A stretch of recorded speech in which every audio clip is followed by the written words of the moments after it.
Les titres principaux, le sommet mondial africain sur l'hydrogène achève maintenant l'accent sur le projet concret pour alimenter la révolution industrielle verte.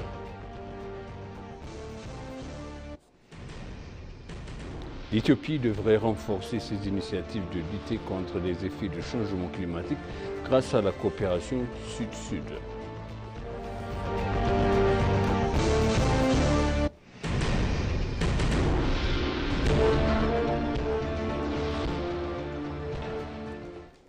Bienvenue chers téléspectateurs sur EBC, c'est moi Zala Lamorkana avec vous et je vous présente le journal. Le PAM réaffirme son engagement à soutenir les progrès impressionnants de l'Éthiopie en matière des actions. Le programme alimentaire mondial a réaffirmé son engagement à soutenir les récentes avancées notables de l'Éthiopie en matière de l'action climatique et d'initiatives de sécurité alimentaire. Dans un entretien exclusif avec Lena Zlatan Milicic, directeur national du PAM en Éthiopie, a salué l'engagement et l'investissement de l'Éthiopie dans le programme d'héritage vert qui est exemplaire pour d'autres pays. L'Éthiopie a planté plus de 48 milliards d'arbres depuis le lancement de l'initiative par le Premier ministre Abiy Ahmed en 2019. M. Milicic a reconnu l'engagement de l'Éthiopie à faire progresser l'ensemble du pays en matière d'action climatique, mais aussi de sécurité alimentaire et de système alimentaire au sens large.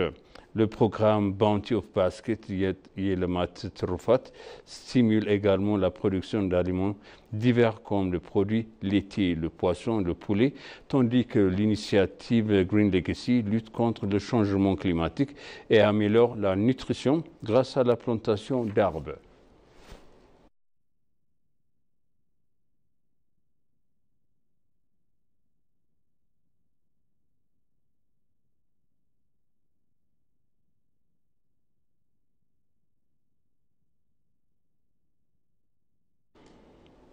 Le grand barrage de la Renaissance hydroélectrique éthiopien et d'autres projets hydroélectriques en Éthiopie sont essentiels pour remédier à la pénurie d'énergie en Afrique de l'Est et australe, selon Tshisekedi Kapwepwe, secrétaire général du marché commun de l'Afrique de l'Est centrale COMESA. L'Éthiopie a officiellement inauguré le grand barrage de la Renaissance hydroélectrique éthiopien, le plus grand projet hydroélectrique d'Afrique, le 9 septembre 2025. Dans une interview exclusive accordée à l'ENA, Mme Kapwepwe a salué l'engagement de l'Éthiopie en faveur de l'énergie verte et ses efforts pour exploiter pleinement son potentiel hydroélectrique. Elle a souligné que le COMESA a déjà conclu un partenariat avec la Banque mondiale pour améliorer l'approvisionnement de l'électricité et élargir l'accès de l'électricité dans toutes les régions, permettant ainsi aux pays de libérer leur potentiel industriel.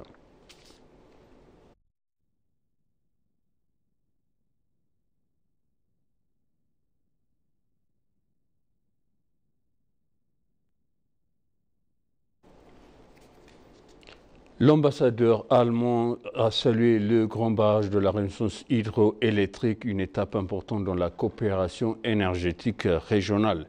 Ferdinand von Wey, chargé des affaires de l'ambassade d'Allemagne à Addis Abeba, a salué le grand barrage de la Renaissance hydroélectrique éthiopien, symbole de fierté nationale et catalyseur de l'intégration énergétique régionale.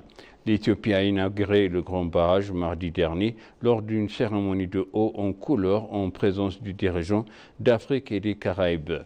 Dans un entretien accordé à ENA, Ferdinand von Wing, chargé des affaires de l'ambassade allemande d'Addis Abeba, a décrit que le grand barrage de la Renaissance hydroélectrique comme une lumière d'espoir pour la collaboration en matière d'énergie propre dans la corne de l'Afrique.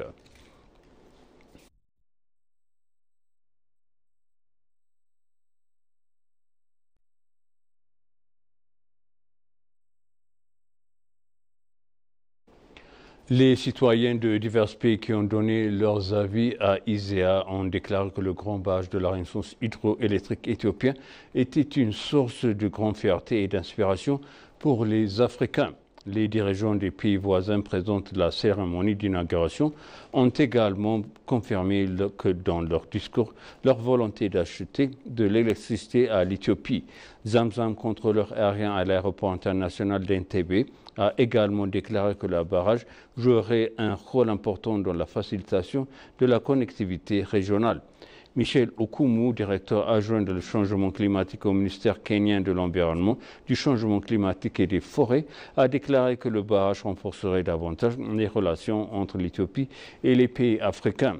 L'inauguration officielle du grand barrage de la Renaissance éthiopienne le 4 mai 2017 s'est déroulée en présence du président kenyan William Ruto, du président djiboutien Ismaël Omar Guelleh, du président somalien Hassan Sheikh Mohamed, du président sud-soudanais Salva Kiir et d'autres dirigeants africains et caribéens.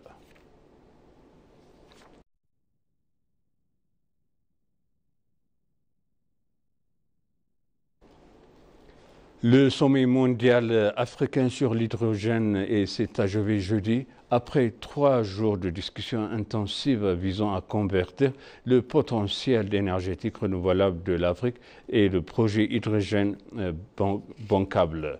Le sommet qui s'est tenu à Windhoek, la capitale de Namibie, sous le thème « Ambition en action alimentée, la révolution industrielle verte et l'Afrique » a réuni plus de 1500 participants de 75 pays africains de transformer leur potentiel du continent en matière d'énergie renouvelable en projets concrets.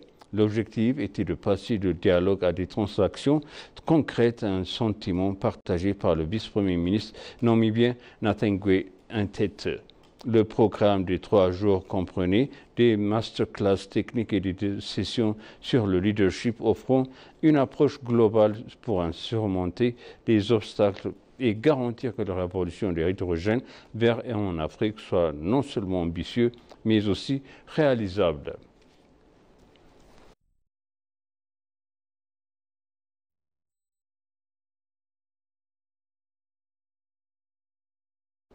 Et maintenant, je répète les titres principaux. Le sommet mondial africain sur l'hydrogène s'achève maintenant à l'action sur les projets concrets pour alimenter la révolution industrielle verte.